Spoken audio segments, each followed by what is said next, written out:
Now, it's almost 4 years since the Grenfell Tower fire, and earlier this month another tower wrapped in the same combustible cladding went up in flames. Jessica Ewer spoke to one of the residents in East London who says if this had happened in the middle of the night, he doesn't think his family would have made it out alive. My young children heard me saying, "I can't get out of the building, it's on fire, the stairwell is full of smoke." And so at that point the wife was shouting, "Please get out of the building, the fire is moving upwards."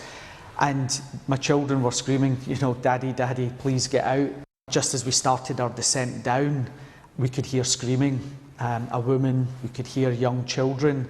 As we started to approach level 8, which was the source of the fire, things began to get quite challenging. It was really dense, thick. We couldn't breathe properly. Still, our lives are being endangered because 4 years on, cladding is still on this building. Fire doors did not close.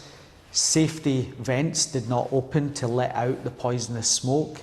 The lifts were still operating. The building doesn't have a sprinkler system, and actually, believe it or not, as much as this sounds incredible, but the building did not have an audible fire alarm system, and therefore residents were not aware that there was a fire. I welcome the introduction of the fire safety bill.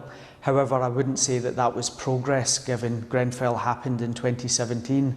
I would say that it's procrastination by the government. Had this been 4 AM in the morning, then absolutely it would be a very different story. And I don't believe I would be speaking to you right now had it been in the early hours of the morning. Nadeem there talking of his terror of this fire happening in the middle of the night and probably not making it out alive. He's blaming the government for procrastinating. 4 years on from Grenfell, how many near misses do there have to be for the government to sort this out? Bob. Well, I can understand how Nadeem feels, and actually Rupert and I have both spoken very strongly about the need to do more to protect leaseholders, because we've both got blocks in our constituencies that have been affected by this. I think actually the fire safety bill is a good thing. The government put in $5 billion, but frankly it is not enough. And my big concern is that whilst we should ultimately make sure the developers and the various contractors and others who are responsible for these errors pick up the tab, that will take some time to pursue them. And the government does have a duty to fund those leaseholders in the interim. OK, but are the government dragging their feet, done quickly.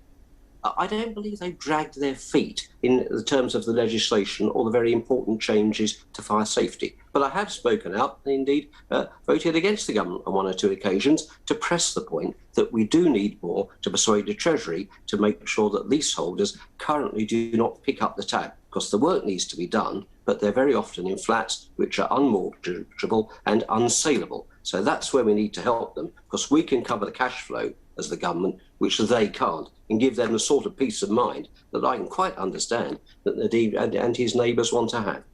Rupert? The government's had to be dragged kicking and screaming for every little bit of crumbs they've put on this table. I think last time I was on this programme, we were discussing the same subject, and we're nearly on the 4-year eve of, we're on the eve of the 4-year anniversary of Grenfell. It seems progress has been painfully slow, and that particular block, New Providence Wharf, is a private one. I think there's even more sort of red tape when it's a private block, not a housing association one, because they're sort of individual people that have to bid into the fund.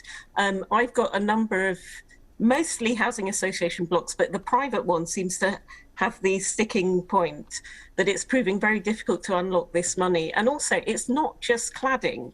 There are, you know, wood burns and there are timber balconies on this building. So there's a whole load of defects that need fixing. And apparently in that particular case, not only the fire alarms didn't work, but because it's such a high building of 20 stories, the fire brigade's ladders weren't even long enough. The eyewitness accounts are really, really harrowing. It was a luxury block.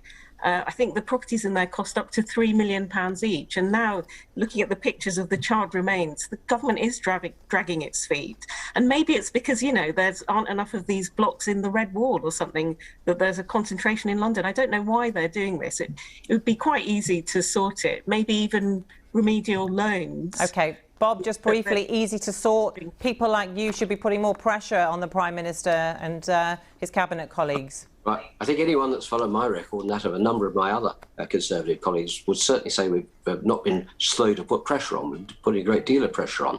We're saying now that we must urgently make sure that the Building Safety Bill, which is coming along now, includes provision to protect leaseholders, but also we do need, and this is where I continue seeking many meetings with ministers on this, we do need the Treasury to recognise that you could put up a system. The Leasehold Knowledge Partnership has got a good idea Bob, for, in effect, a Treasury-backed form of bond that would enable us to cover this. Thanks very much.